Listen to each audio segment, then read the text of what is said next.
A ver, ayer me quedé con un tema pendiente que era el relacionado con el señor Corral, pero antes, porque abordamos todo lo que tenía que ver con lo del dichoso informe este del caso Gabela, ¿no?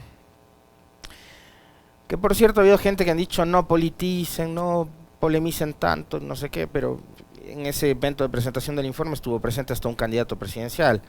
Ayer circularon en redes sociales fotos y videos de Fernando Villavicencio abrazando a la señora Patricia Ochoa, viuda de Gabela, ¿no? Candidato en un, en un evento que tenía que ver con un tema muy delicado, ¿no? Pero bueno, problema de ellos. Antes de abordar lo sucedido con el señor Sebastián Corral, secretario de la Administración Pública, quiero empezar por estos temas que nos deben seguir inquietando. Y a mí por lo menos ayer cuando vi la noticia en redes sociales me conmovió porque además publicaban las fotos de la persona que fue asesinada en Machala junto a su familia, ¿no? Junto a sus hijos. Una cosa realmente espantosa que es todo lo que estamos viviendo en este país y como ya la violencia nos ha rebasado, ¿no? Y nos ha rebasado porque también hay un gobierno que está cruzado de brazos y que al que aparentemente o no le importa o le importan muy poco lo que pase con ustedes y con nosotros. Según información que manejaban ayer los medios locales en la provincia del Oro, abogados, así titulaban su nota los portales digitales y medios de comunicación de Machala, abogados fueron acribillados cerca de la cárcel, sicarios se movilizaban en una moto. A plena luz del día y a pocos metros de la cárcel de Machala, dos abogados fueron asesinados al estilo sicariato mientras se movilizaban a bordo de un vehículo. Este hecho, que genera pánico y asombro en la ciudadanía, ocurrió cerca de las 16 horas de ayer 12 de julio. Según información preliminar, las víctimas habrían sido identificadas como Alfredo y Ricardo Guamán, quienes serían padre e hijo. Las fotos que circulaban son de Ricardo Guamán, yo las había visto en Twitter, e incluso un buen amigo de esta casa, como es el doctor Jorge Paladines, abogado especializado en temas relacionados con derechos humanos, alertaba sobre este acontecimiento porque ha sido su amigo. De paso le enviamos nuestra solidaridad tanto al doctor Paladines como a la familia del doctor Guamán. Ellos se movilizaban por la zona cuando fueron interceptados por sujetos armados quienes habrían utilizado armas largas y cortas para exterminarlos. Agentes de la policía que brindaban seguridad en el centro penitenciario acudieron inmediatamente, sin embargo confirmaron que ya no tenían signos vitales. Eso pasó en Machala y a plena luz del día asesinaron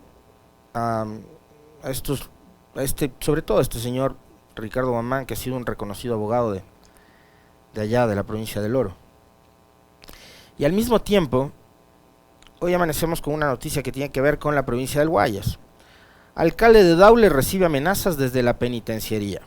En Daule, Guayas, las muertes violentas se duplicaron y la policía inició un plan de intervención con refuerzo de uniformados y apoyo militar. El alcalde Wilson Cañizares dice que la delincuencia migró al cantón desde Guayaquil y Durán. En lo que va del año, el cantón Daule suma 85 muertes violentas y los asesinatos se han más que duplicado con respecto del mismo periodo del año pasado, según la propia policía. A este escenario de robos y extorsión se suman amenazas en contra del propio alcalde de la ciudad. El alcalde de Daule, Wilson Cañizares, cuenta desde hace una semana con resguardo policial debido a las advertencias recibidas por parte de grupos de delincuencia organizada. Bueno, la pregunta hoy, como ayer, como la semana pasada, como hace mucho tiempo que nos venimos planteando y que yo les he mencionado en varias ocasiones, es ¿hasta cuándo vamos a aguantar esto? ¿Y hasta cuándo el gobierno del señor Lasso va a tener al Ecuador completamente entregado a las mafias, a la delincuencia, al crimen organizado? Ayer también, en medio de todo esto, fíjense, lo de la amenaza en contra del alcalde de Daule es algo con lo que nos desayunamos ahorita, tanto ustedes como yo. Empiezo a revisar la prensa y ¡paf!, me encuentro con que Y se acuerdan que hace días nomás conversamos, y ya vamos a hablar nuevamente de Durán. Hace días nomás conversábamos en este espacio de aquel grito desesperado del alcalde Luis Chonillo de Durán, que le pedía, casi suplicándole al presidente Lasso, que atienda los problemas gravísimos de inseguridad que enfrenta su cantón. Bueno, ahora ya no solo Durán, ya no solo Guayaquil, ahora también es Daule. Y ayer, con profundo dolor, los ecuatorianos veíamos cómo el New York Times, nada más y nada menos, titulaba así una de sus notas principales: Ecuador era un país pacífico, ahora es un violento centro del negocio de la droga. Así titulaba ayer una nota el New York Times. Y quienes nos encontramos con la nota en Twitter, nos encontramos con el siguiente copy, ¿no? Con el siguiente post. Ecuador se ha convertido en una tierra de las oportunidades para el narcotráfico, con cárteles de países como México y Albania, uniendo fuerzas con pandillas y bandas, lo que ha desatado una ola de violencia sin precedentes en la historia. Cárteles de México y Albania. Esto, me imagino yo, tendrá que ver con la forma también en que durante estos últimos 6 años, desde el gobierno central, desde el gobierno nacional, se ha dejado a la buena de Dios al país a partir de decisiones absolutamente desacertadas, poco técnicas, improvisadas, y eso sí, cargadas de mucho odio, porque de eso se trataba. El proceso de descorreización nunca fue reinstitucionalizar el país, ni combatir la corrupción. No, nada de eso. No. La descorreización fue desmontar todo lo que se había hecho en un gobierno que duró 10 años, liderado por una persona que tanto Moreno, Nebot, Pachacuti, Lasso y todos estos odiaban, y empezar de cero casi, ¿no? Entonces, hoy tenemos un país que ha creado oportunidades, para usar el mismo eslogan con el que ganaron las elecciones. Sí, pero no le crearon oportunidades a usted, no le crearon oportunidades a sus familias, no les crearon oportunidades a los trabajadores, a los emprendedores ecuatorianos. Como bien dice el titular de esta nota de diario del New York Times de los Estados Unidos, el Ecuador durante estos últimos años se convirtió en una tierra de oportunidades para el narcotráfico, para las mafias, para los delincuentes de México y Albania. Porque yo les decía, decisiones que son absolutamente inapropiadas, poco técnicas, bastante torpes, por cierto, como eliminar un ministerio coordinador de seguridad y toda esa estructura que había para el control justamente de este tipo de actividades. Ministerio Coordinador de Seguridad, la fusión del Ministerio del Interior, o lo que era en ese momento el Ministerio del Interior, con la Secretaría de la Política, y la creación de ese Ministerio de Gobierno que para lo que se encargó, y bien en manos de la señora Romo, es para politizar al extremo a la Policía Nacional, por ejemplo, y convertir hoy a la policía en lo que es, o en lo que aparentemente es. Tampoco caigamos en ese mal plan de generalizar, de creer que todos los policías son iguales. No, pero durante los últimos 6 años ha habido intentos burdos de politizar al extremo a una institución que debería encargarse de manera eficiente y muy técnica de controlar la seguridad del país, y vemos los resultados son desastrosos, ¿no? Ver hoy una policía que tiene que andar empujando patrulleros, ver policías que tienen que enfrentarse a bandas delincuenciales que están muy bien equipadas y armadas, sin ni siquiera contar con chalecos antibalas, o tener que, para ellos, emprender la huida, empujar sus patrulleros, porque los delincuentes obviamente están con mejores autos, con mejores armas, etcétera, etcétera. Entonces, si desmontaron toda la estructura que controlaba y manejaba el tema de la seguridad, era bastante obvio que las consecuencias iban a ser estas, consecuencias que ya no les está diciendo la Radio Pichincha ni el Alexis Moncayo, ¿no? Porque acá ya, digamos, estamos hasta acá de que nos pongan etiquetas y realmente da igual. ¿ya? Bueno, son los propios medios que vienen de los países aliados de estos señores, como el New York Times, que ahora les dice en lo que han convertido al Ecuador. Y a nosotros lo que nos queda, ¿saben qué es? Desde hace 6 años. Decir, se los dijimos. Hace 2 años también les advertimos lo que iba a pasar. Cuando Lenín Moreno iba tomando estas decisiones torpes, acá lo denunciábamos todos los días y decíamos lo que iba a pasar. Y ahí están las consecuencias. El haber politizado al extremo a la policía, el haber eliminado el Ministerio del Interior. ¿Para qué?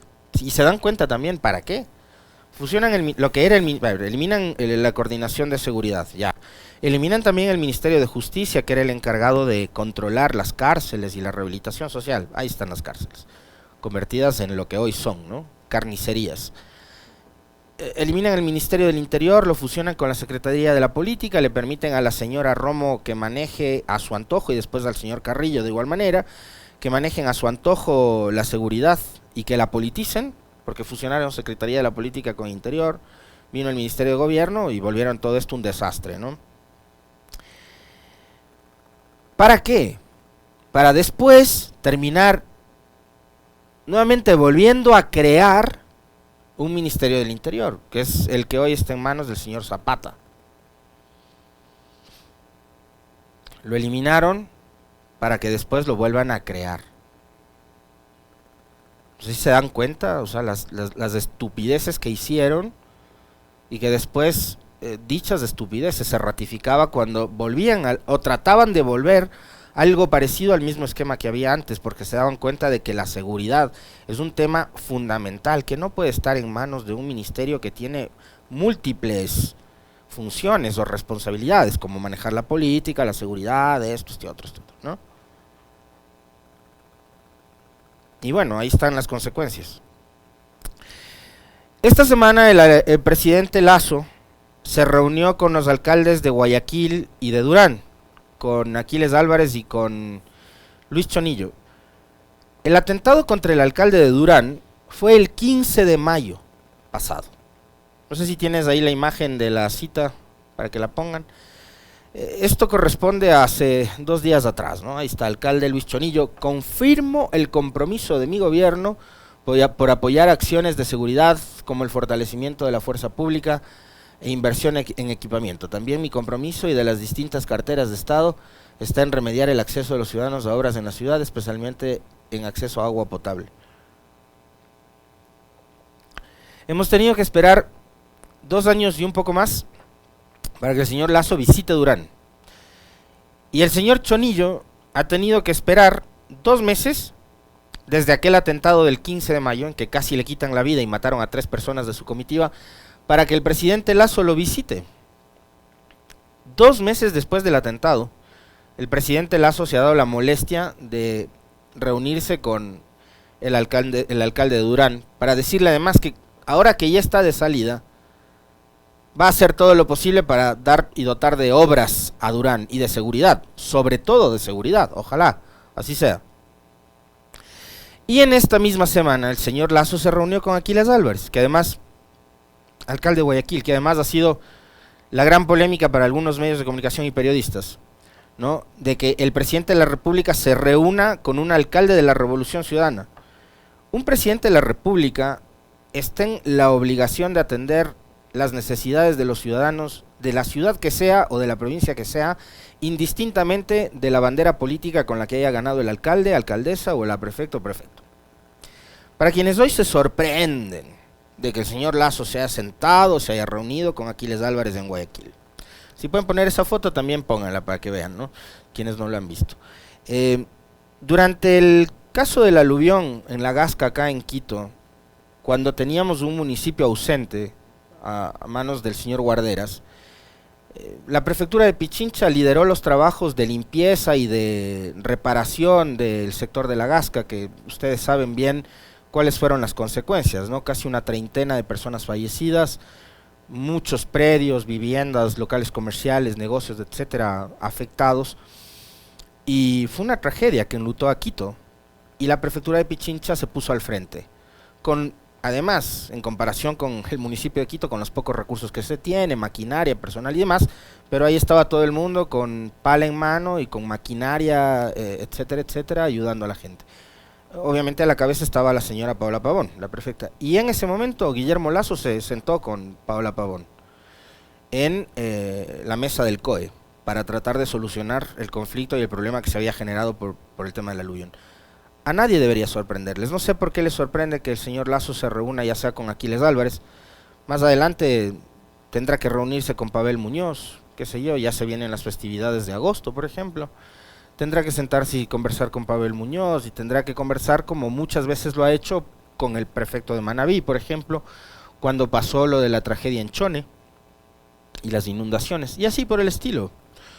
O como debió ser con el alcalde de Esmeraldas, que también es de la Revolución Ciudadana, a propósito de las inundaciones de los primeros días de junio. Entonces no sé por qué les sorprende. Ay, es que esta es una suerte como de espaldarazo del gobierno a no sé qué. No se confundan. Lasso es presidente del Ecuador, aunque no nos guste, hasta el último día de su periodo. Puede ser noviembre o diciembre. ¿Ya? Y es presidente de los guayaquileños, es presidente de los quiteños, de los manteños, de todo el mundo. Entonces no sean aquí los sorprendidos de que se haya reunido con un alcalde, que eso es hasta medio vergonzoso, ¿no? Y que se deriven una serie de análisis de que por qué se reunió, para qué se reunió, son cosas por demás elementales. A mí en este momento se me vienen a la mente una cantidad de instantáneas de las veces que Correa se sentó con Nebot cuando Nebot era alcalde de Guayaquil.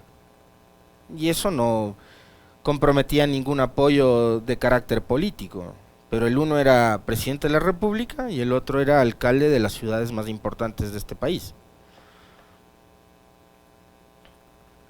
Ahora, el tema es que las cosas que fue a ofrecer Lasso, tanto a Chonillo como a Aquiles Álvarez, se cumplan. Eso es lo que a mí me preocupa. Más allá de que si se reunieron o no se reunieron, que si la foto o no la foto, a mí esas cosas me dan igual. El tema es que el señor va a Guayaquil, va a Durán, como fue a Esmeraldas, como fue a La UCI, como fue a Chone, hace un montón de ofrecimientos que después no cumple. Su gobierno y él no cumplen. Ese es el problema. El problema no es la foto. No se extravíen. ¿Y por qué digo eso? Ahora quisiera que me ayuden poniendo la captura de pantalla de los famosos 588 centros de salud. Esta semana a mí me sorprendió un trino del presidente Lasso, el que ustedes están viendo ahora mismo en pantalla. Desde el primer día nos propusimos trabajar en una política de Estado para luchar contra la desnutrición crónica infantil. Con enorme satisfacción, hoy oficializamos la entrega de... Escuchen bien y agárrense bien de la silla, yo voy a atornillarme en la silla. La entrega de 588 centros de salud que cuentan con infraestructura, equipamiento, medicinas, profesionales especializados. Las familias del país, el cuidado y la atención médica de los más pequeños han sido y serán siempre nuestra prioridad. A través del programa de vacunación y prevención de la desnutrición crónica infantil, construimos infancias con futuro por los niños del Ecuador. De entrada, lo primero, ¿se acuerdan que nos dijeron que había la necesidad de vender el Banco del Pacífico para, por ejemplo, combatir la desnutrición infantil? Bueno, ahora nos damos cuenta de que no era tan necesario vender el Banco del Pacífico, que había recursos y que había plata y programas, no sé, perfectamente financiables y financiados para combatir la desnutrición infantil. No vendieron el Banco del Pacífico. Y si vendían el Banco del Pacífico era un ingreso de una sola vez.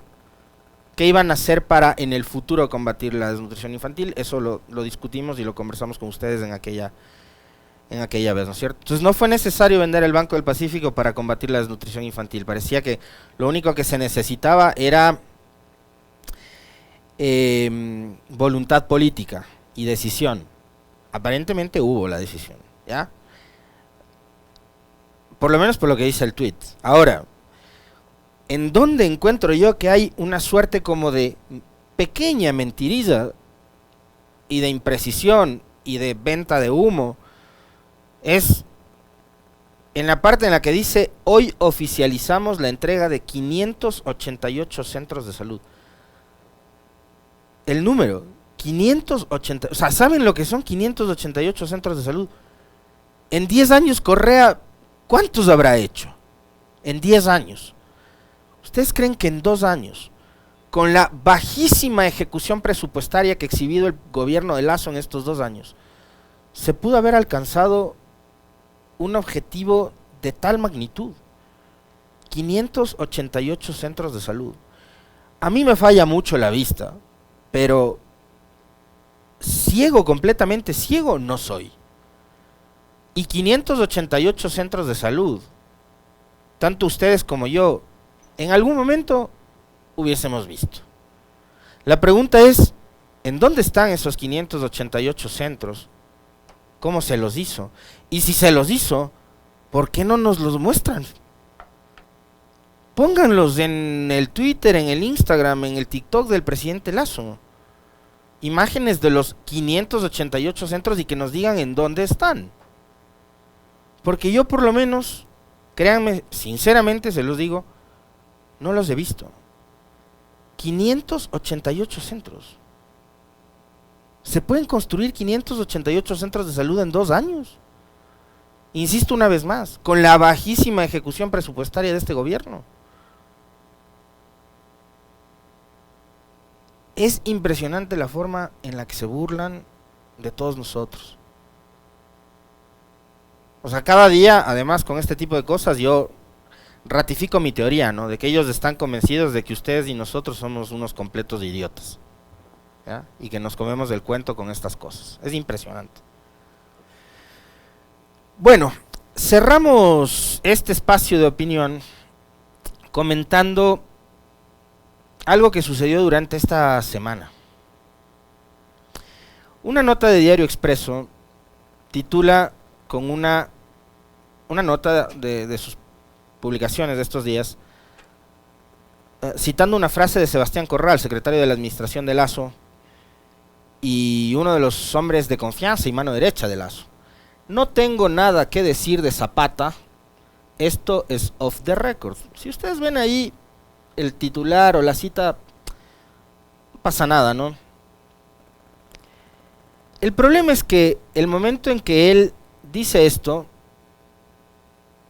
comete un gravísimo error el señor Corral, por efecto de la arrogancia, de la prepotencia, de el autoritarismo del que se han bañado en estos últimos meses y semanas los señores del gobierno. Están de salida, pero están más prepotentes y más autoritarios que nunca, y más arrogantes. Faltan, decía la nota de Expreso, faltan menos de 24 horas para que se cumpla una semana de la publicación de ese diario sobre el intento de soborno que recibió el ministro del Interior Juan Zapata en el proceso de compra de los chalecos antibalas y a su vez del silencio que se mantiene desde la Presidencia de la República, la Secretaría de la Administración y la Secretaría Anticorrupción. No han dicho nada sobre la supuesta denuncia esta de Zapata de que le intentaron poner 2 millones de dólares para la compra de los chalecos. Por tal razón, un equipo periodístico de Expreso acudió el lunes a una rueda de prensa donde estuvo el presidente Lasso y el secretario de la Administración Pública, Sebastián Corral, para saber las acciones que se ejecutarán desde el gobierno. Luego que terminó el evento, la periodista se acercó a Corral, y esto es súper llamativo porque los señores de Expreso ni siquiera mencionan el nombre de su propia reportera, ¿no? Eso es bastante llamativo.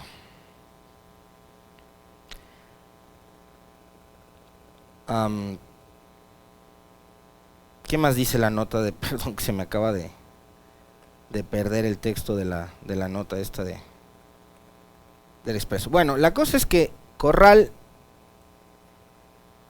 el momento en que se acerca a la periodista, ella le pide unos minutos para entrevistarlo sobre el accionar del titular del Interior, y lo primero que respondió Corral fue, él ya aclaró. La periodista rebate y cuestiona, ¿y no va a haber alguna acción al respecto? A lo que Corral responde, no tengo nada que decir, y sabe lo que acabo de decir es off the record, que es la cita que ustedes vieron. Y le pido que borre la grabación. La periodista se negó a hacer eso, a borrar la grabación, porque además de que no dijo nada al respecto sobre informar las decisiones a tomar sobre el combate ante un posible caso de corrupción y defensa de los ecuatorianos. Corral se exasperó, elevó su voz, es decir, gritó frente a todos los presentes del auditorio. Ahí estaban ministros de diferentes carteras de Estado, asesores y altos mandos de las Fuerzas Armadas, de la Policía Nacional, equipos de comunicación gubernamentales y más representantes de los distintos medios de comunicación. Luego de esto se retiró de la sala y personal de la Secretaría de Comunicación y de Seguridad apartaron a la periodista del funcionario. Sin embargo, este último grupo tampoco permitió que Expreso se acerque al primer mandatario para las consultas correspondientes. Ante esto, algunas organizaciones ya han presentado sus alertas y sus llamados de atención. Esta gente es la que durante mucho tiempo abanderó la supuesta defensa a la libertad de expresión. Y no se quedó conforme únicamente con esto el señor Corral. Es decir, no solo que le gritó a la periodista y que le pidió que borre la grabación. Corral llamó al medio de comunicación, llamó a los directores de Expreso a pedir que sancionen a la periodista. Esto no se ha convertido en un escándalo, ¿saben por qué? Porque la periodista no es Carlos Vera, no es Danedy Nostroza, no es Jorge Ortiz. Es una reportera más de las tantas que hay o que habemos en medios de comunicación. Entonces, parecería que no es necesario ahí generar tanta bulla, tanto ruido. Más allá de un par de alertas que han emitido organizaciones a las que además en estos casos ya no les queda otra, porque no pueden hacerse los locos, pues tienen que alertar sobre estos abusos desde el poder. Pero esta gente fue la que supuestamente defendía las libertades, entre esas la libertad de expresión. Hoy, incluso hasta agrediendo verbalmente a una trabajadora de un medio de comunicación privado. Y lo que debería entender Corral es que la señorita no es ni funcionaria del gobierno, ni empleada del medio de comunicación del cual él es accionista. Es una periodista de un medio privado, a la cual además ellos, el señor Corral, Zapata, el propio presidente de la República, están en la obligación de darles una explicación después del famoso escándalo de los chalecos y los 2 millones de dólares, cosa que además el señor Zapata nunca denunció.